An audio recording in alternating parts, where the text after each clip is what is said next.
What's good, YouTube? Welcome back to another video, man. Today we're going to be reacting to the world's highest security prison. The most evil are kept there. I seen this video. It had like 31 million views. And I was like, damn. Let me watch this, because I ain't gonna lie. This is very interesting. So without talking y'all heads off, you know what I'm saying? Let's get right into the video. Let's enjoy it together. What you see behind me is the world's strictest and largest prison. This mega prison has a capacity of 40,000. Prisoners here are the most unsafe people you can even imagine. How many people's lives have been? 5 to 10, how many? More than 50. MS-13 and many other gangs. These are animals. These aren't people.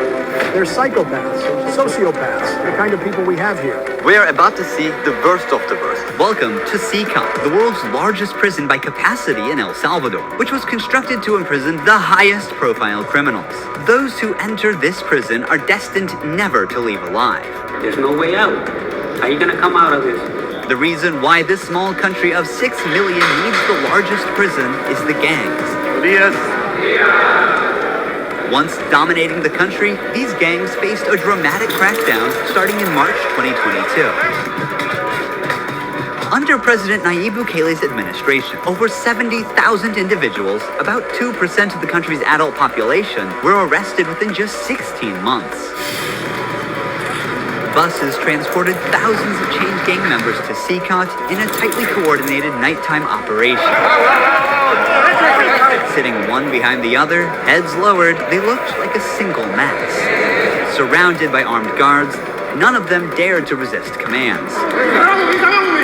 Their life has changed in a day. In this documentary, we will interview one of them, one of the most ruthless gang leaders, known by the nickname Psycho. 10 minutes. You only have 10 minutes. Built in 2022, this massive prison is made up of 8 separate modules spread over 410 acres of land. Each pair of modules is enclosed by 2 separate 3-meter-high walls with razor wire. The entire facility is surrounded by a towering 9-meter-high wall with a 3-meter-high electric fence carrying 15,000 volts. 19 watchtowers are ensuring nothing escapes notice. The entire design doesn't just prevent escape, it erases the very idea of it. Hello? Hello, we have permission from... One thing I love about this video is the fact that even though he's talking a lot, you don't feel like he's talking your head off without showing you any, like, without entertaining you, right? You get what I'm saying?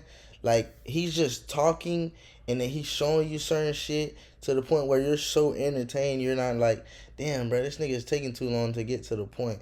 That's why I love these type of videos. He did a great job with this video. I ain't gonna lie. I got to give him props. From the presidency.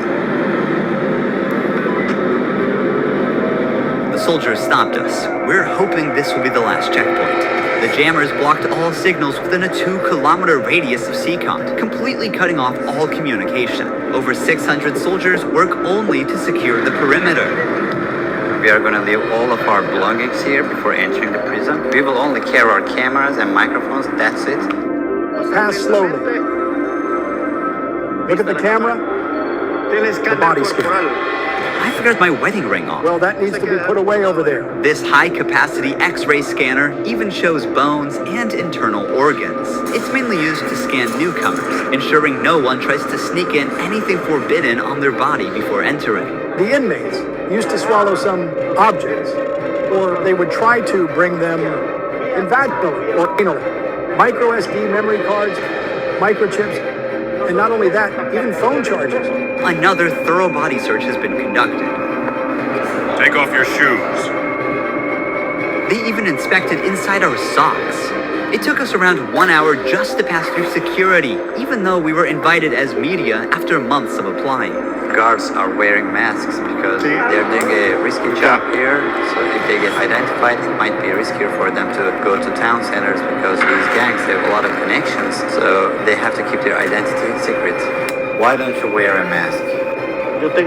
I have to talk to them face to face, looking them in the eye. They already know who I am. We're in the registration room. This area is for inmates only. When a criminal is captured on the street, they don't carry ID or give their real name. That's why their fingerprints and photographs are taken here to enroll in the system.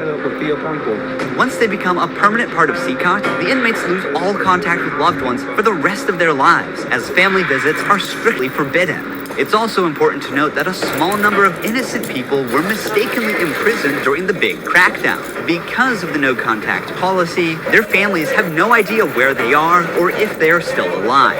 For some, this documentary could be their first chance to see a missing loved one. Before entering the modules where the inmates are, we visit the armory of the prison. This section is a must in case of possible riots, and these convicts are the most unsafe people on Earth. The type of firearm we use is a T65 rifle, similar to the M16 rifle. We also have this other firearm, which is a 12-gauge shotgun. A Sig Sauer rifle allows us to maneuver in spaces that are too tight to move. Whenever criminals are arrested and dragged to the bus, various cuffs and chains are used to restrict their movements and minimize the risk of harm to officers. Has there ever been a riot? So far, there have been no escape attempts. We have the worst of the worst within criminal organizations here. The riot gear consists of a head protection, a face shield, neck protection, an anti-trauma vest, leg protectors, shin guards, and of course, a shield. Generally, in the prisons, we see inmates invent any kind of handmade weapon, like awls or knives. They are fully protected. You can see how he protects his feet. Since this prison is so large, we have to hop on this bus. We are entering the module area. To keep the country safe, 1,000 staff members work inside CCOT. It is impossible, but let's just imagine that an inmate get out of the fortress. These pebbles that you see are put here intentionally because when they walk on these pebbles, it works like an alarm system. It makes a noise, they cannot sneak away. Have they tried to escape? No. Did they try? Difficult, because they would have to go through a series of security rings. CCOT was built with its own infrastructure in an isolated area, including an electrical and sewage system to prevent external interference. In case of an electricity cut or water supply issue, the cisterns and power plants will maintain operations for up to a week. I'm so excited. We're Damn, that's crazy. gonna be face to face with the most dangerous criminals in the world. It is pretty tense. We are entering one of the modules now. You are seeing the third and fourth modules next to each other. An offender who enters one of these buildings never exits through these doors. In a few steps, Me personally, bro, I feel like if you're gonna put people in these types of prisons to where they don't have a chance to get out, you should offer them a chance to like get killed. Like if they want to die, you could just kill their ass and, you know what I'm saying, send their ass to Kingdom Come. But as far as like keeping them alive till they die, that's like, bro, you know how much money you gotta spend? You gotta feed these niggas. They gotta shit. They gotta piss. Like, I'm not saying to kill every one of them, but at least give them a chance. Like, hey, bro, whenever y'all get tired, just let us know. We'll take y'all niggas out. No problem. You know what I'm saying? Like, I know it's fucked up, but at least you give them a chance, because some people don't want to be in jail forever, bro. Some people just rather die and just get it over with, because they going to be here till they die anyways. You know what I'm saying? So I feel like they should give them that choice. we'll be surrounded by more than 2,500 inmates.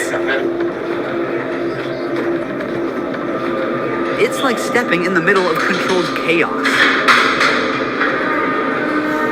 This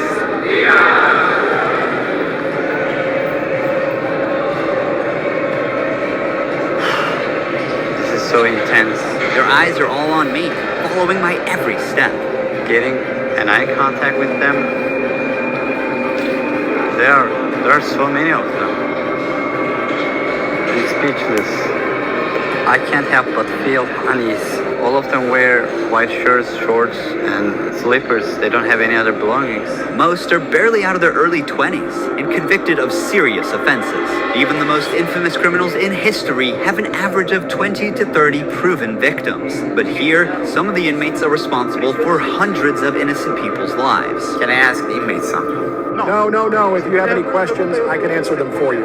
If they try to communicate with me now, what are you gonna do? I'm not going to allow them. They know from them that subsequently there may be a penalty for not abiding by an instruction.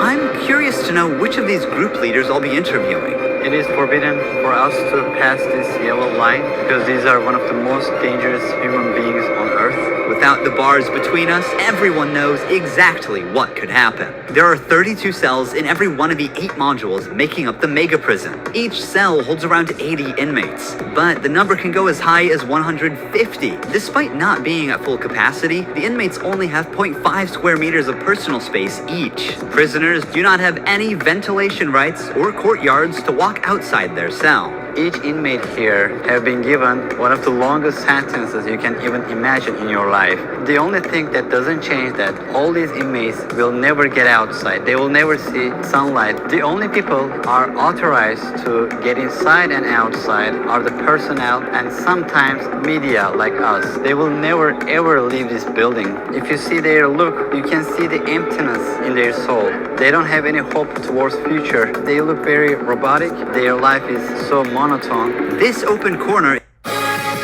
Supercharge your business with the all-new Shopify point of sale, the all-in-one POS solution built on the world's most powerful commerce platform. is their toilet area.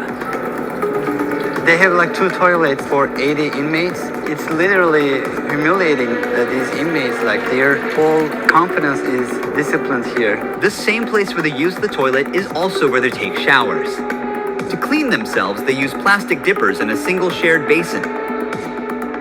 There's no running water in the cells, so the prisoners have to rely on one blue barrel for drinking water. Where they sleep is these metal bunks. No pillow, no mattress. Each prisoner receives just the bare essentials: a white sheet, a uniform, socks, slippers, and a towel. That's it. The prisoners spend their entire days on their 4-level bunk beds. They have stacked tightly, like items stored in a warehouse. As part of hygiene and order, inmates are shaved every 2 weeks by personnel. Long hair or beards aren't just unhygienic, they can also hide sharp objects.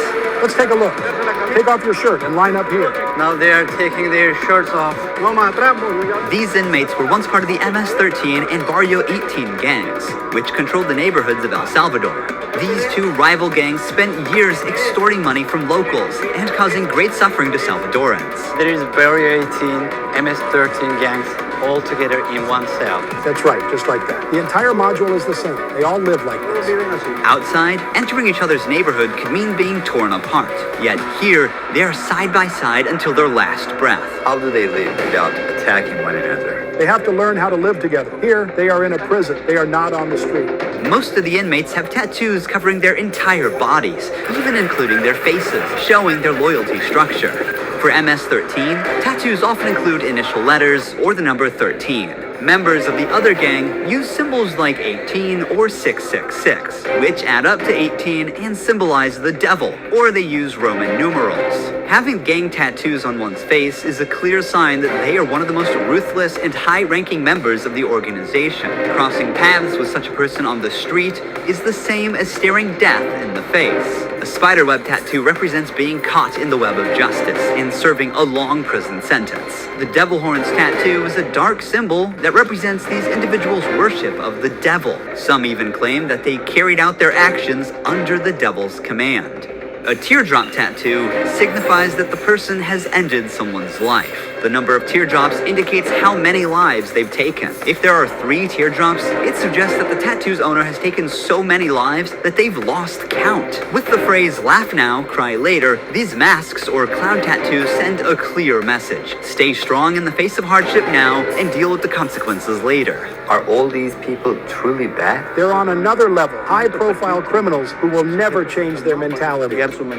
Okay, so now learning that these niggas probably done killed like hundreds of people, they shouldn't give them like a choice to kill themselves. I feel like the people that should like get the choice to like die is the people that probably like, I don't know, stole money or some shit. But if you was out there killing people, bro, nah, you deserve to stand there for the rest of your life and have an uncomfortable life until you die. You get what I'm saying? That's all I'm gonna say. But yeah, they should just give the people that ain't do like too much of a crazy ass crime. Like they probably stole money or they was extorting people, stuff like that. You know what I'm saying? They should get a chance to die if they want to die. You know what I'm saying? But the other niggas with the teardrops, man, I gotta stand here, bro. Y'all niggas tripping.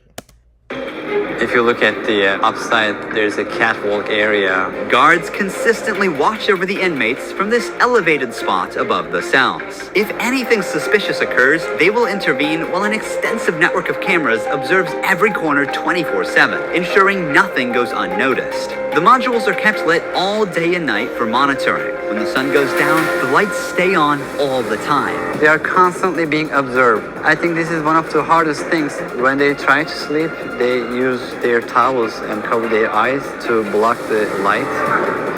Preacher here is teaching some of the important lessons from the Bible to the inmates. They're doing physical exercise over here. There's a trainer there. This is the only time these inmates get out of their cells. These activities take place for a total of 1 hour per week, under the watch of armed guards. For the rest of the time, they are locked inside. They used to control the streets. Now, they can't even take a step with their free will. It's a rotating schedule. There's not enough space, so they can't all go out on the same day. Has there ever been a chaotic incident when the inmates... Oh, I know this camera. This camera is expensive as fuck, bro, and it's super good. It's a great ass camera, bro. The quality is crazy. That'd be like I think it's $3,000 or $4,000 just a camera. It's a good ass camera right there. were outside of their cells? So far, nothing. Whenever we focus the camera on a cell, we often catch a prisoner silently mouthing words. Even behind bars, gang members attempt to send orders to the outside. This prisoner was doing just that, but we censored him to block the message. Despite the crackdown, these groups still hold significant power outside. Rumors suggest they have plans for taking revenge by targeting innocent people. But in response, the authorities threaten to impose even harsher measures on imprisoned members. If they do that, there won't even be one meal in prison. Uno. I swear to God, they won't eat a grain of rice. Let's see how long their homeboys last inside. Here they get 3 meal times: breakfast, lunch, and dinner. Breakfast is usually beans and rice. For lunch, they get white rice and pasta. And dinner's pretty much the same. The only thing that changes is the drink. There's no nutritious food like chicken or meat. This is the lunch. It's rice, pasta, and 2 tortillas. Does the menu vary from day to day? No. Yeah, that shit look nasty. Imagine you gotta eat that for the rest of your life, cuz. Now that's a punishment. Is it the same every day? It's always the same. It's for freshmen. Okay.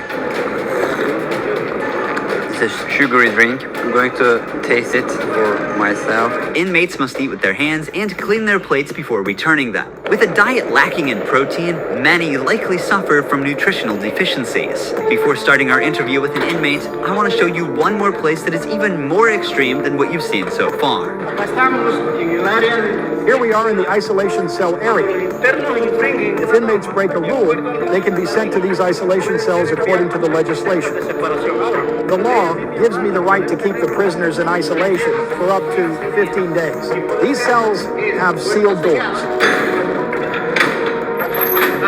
Through this grid, I can see them and identify who's inside. We serve food here, and we also use this space to put handcuffs on them before opening the door to move them from here to their cell. Welcome to the isolation cell. If an inmate misbehaves, this is where he ends up. He won't know the time or how much longer he'll be kept inside. For days or even weeks, he sleeps on this concrete bed without ever leaving. They are cut off from the outside world, left alone with nothing but... Yo, like, imagine being in the dark for like days, bruh. That shit is crazy, cuz that shit'll drive you crazy. I know that shit would've drove me crazy, but I'm strong though, nigga. I'm strong-minded. Like, I wouldn't, like, break and go fully crazy, but I'd be like, what the fuck? I need to get out of here. You know what I'm saying? But their thoughts. This is where they supply their water. There's a water basin here. They take their water here, and this is where they pee. The basin for drinking water and the toilets are located side by side. The toilet looks recently used and dirty, suggesting that this cell has recently been used. The only light they have is this little hole that barely lets the sun shine in. This openness is also the sole source of fresh air. What is the most challenging thing about isolation room, according to you? Inside, you don't even see your hands. So when someone is isolated, it is necessary for them to have something, a book, anything, to keep their mind clear. But here, they don't have access to any of that. No matter how tough a criminal is, this kind of isolation breaks them. This is necessary for the type of offenders that we have here. People who once played God by deciding who would live and who wouldn't live deserve the worst punishment. We don't show them mercy. They can ask for forgiveness, and may God forgive them. But here, justice must be served for so many victims, and it's the least they deserve. Now we're going. I ain't gonna lie, like, now I understand them, bro.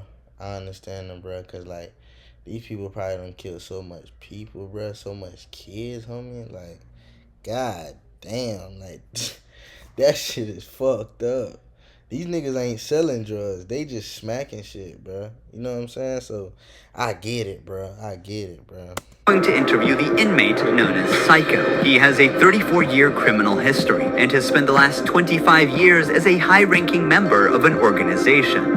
10 minutes. You only have 10 minutes. 12 guards are barely enough to ensure the safety around this inmate. Remove the mask. What is your name? My name is Marvin Ernesto Medrano Vasquez. How old are you?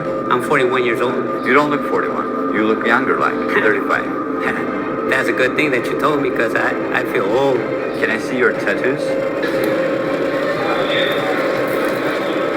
I'm at 13. When did you join this crime organization? In 2004, but I started my criminal record since I was 11 years old. How did you first become involved? When somebody's born with just a mom and the mom is working, you look for the streets, you look for somebody to help you out. I said, oh, my mom's poor, I need some shoes, I need some clothes, and I started robbing. Then I need a father figure because I didn't grow up with my father. And then I looked the group of gangs, then I did a homicide, and I came right here to El Salvador, trying to change my life, but I seen that there were more gangs right here, and I started doing the same thing I did upstate, and I got locked up. I've always been one of them persons that wanted to accomplish the things that they put in their minds, and I accomplished everything I had to do right here. But I'm right here. This is how the devil pays the people. Is it true that to join this crime organization, you need to end someone's life? Yeah. But the first one must be one of your relatives, right? Yeah, because you got to gain territory for your gang. I lost my mom, my dad, my son, everything right here for cause of the gangs. When I could be with my family, hey, upstate, the United States, a better life. But, you know, we took wrong decisions, and this is the cause of this. That's why I tell the youth, hey, go to school, listen to your mom, listen to your dad. Don't live this life that we live right here. There's no way out. How many people's lives have you ended? Is it 5 or 10? How many? No, if you talk about what you used to do in the jails after, it probably get a few more than 50. You gotta do it sometimes. How did you become cold-blooded and merciless? I can't really respond you with that question. How do you feel about not seeing your family forever since you're in Sakat? I feel bad because I seen my son the last time when he was 5 years old, and he's 21 years old right now. I want to see him. I want to tell him, hey, don't do the same things that your dad did. Look for a good life. People who have fallen victim because of you will never see their loved ones again. You will also never see your family. How do you cope with emotions like missing someone? I feel bad. Sometimes, like I tell you, I lay down on my bed and I think a lot of things, and sometimes I cry. What is your motivation to stay alive here? To one day change my life and look for God in my life, and I tell God, hey, forgive me because I did some things. Okay. I ain't gonna lie, like, when a nigga like him say shit like that, you know what I'm saying, you feel like he deserve a chance, but hey, you done took that same chance that you looking for from 50 other people. They'll never get that chance again. They dead. They can't get no pussy. And that would have hurt me. I can't get no pussy no more, cuz. You took that away from me, cuz. Like, nigga, fuck you. Yeah, they can't get no pussy. They can't see their family. You know what I'm saying? They can't eat some good food, a good steak. You know what I'm saying? And now you want that same chance? Hell nah, you shouldn't get that same chance. And I feel like he understands that and he accepts that. And hey man, it's all respect. But nigga, your ass gonna stay in here forever, nigga. Fuck you. Finally, we see the sunlight. Honestly, Sekat is a place you would never wish to end up in, even as a visitor. But for the people who victimized Salvadorans, it is now their forever home. These criminals took the innocent people's right to live, and now they're paying for it. The Salvadorian government's message is clear. Crime is no longer tolerated and the punishment is severe. El Salvador once had the highest rate of lives lost due to widespread chaos. During its peak, 104 out of every 100,000 people lost their lives in a single year. Previous administrations agreed to a truce with these groups, but this couldn't bring lasting order. Although the current government's methods are controversial, by 2023, the number dramatically dropped to 2.4 per 100,000 people, placing El Salvador among the safest countries in the world for the first time. So far, the results are undeniable. Peace has returned to the neighborhoods. But what about those who were wrongfully imprisoned? Is it true justice or a way to control chaos? Are we seeing a lasting solution or just a temporary fix? For now, the answer remains unclear, and the world continues to watch. Thank you for watching this documentary. See you in the next one. Don't forget to subscribe. Ruhi Chenet was here. Hey man, thanks for watching this video, man. If you like this video, I want you to like, comment, share, and subscribe. And stay tuned for more bangers. And I want y'all to remember something. You know what I'm saying? While you going through whatever you going through right now, your bitch cheated on you, your family members died, or you lost some money, you've been broke for a long time, you've been trying to get rich, but you can't. Always remember there's somebody else out there that's going through way worse than whatever the fuck you're going through. For example, these niggas. Right now, they're in prison right now and they'll never get out. So always be grateful for the situations you're in, because it's not always that bad, bro. Sometimes we make it seem like it's that bad, but it's not always that bad. So be grateful, stay motivated, keep grinding, and let's get to the goal, man. I'm gone.